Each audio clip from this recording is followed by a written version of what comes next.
S rastúcim dôrazom na energetickú efektívnosť a moderný dizajn v stavebníctve stávajú sa hliníkové okná stále obľúbenejšou voľbou pre novostavby.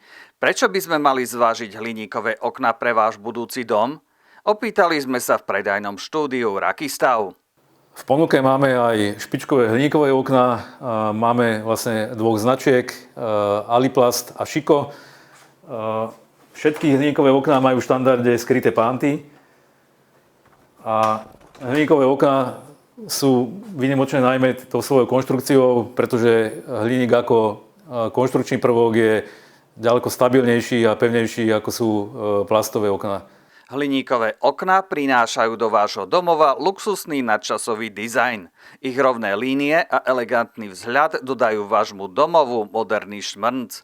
S rôznymi dostupnými povrchovými úpravami môžete prispôsobiť vzhľad okien tak, aby dokonale zapadli do fasády a dizajnu domu. Hliník má vysokú pevnosť, až 3-krát väčšiu ako plast a 4-krát väčšiu ako drevo. To znamená, že hliníkové okná sú mimoriadne odolné voči vonkajším vplyvom a poskytujú vysokú bezpečnosť pre váš dom. Zároveň táto ich vlastnosť ich predurčuje k ďalšej možnosti pri stavbách.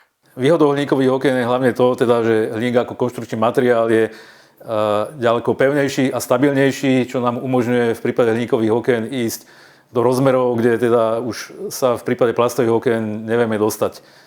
Takže v hliníku sa často robia rôzne presklené fasády a celé zostavy alebo presklené steny a zostavy rôznych okien a dverí.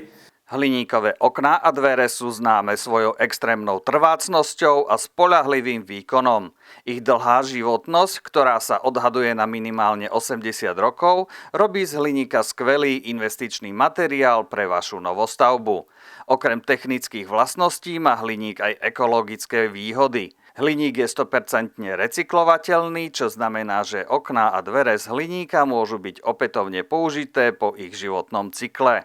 Okrem toho neobsahuje ťažké kovy, ktoré sú škodlivé pre životné prostredie.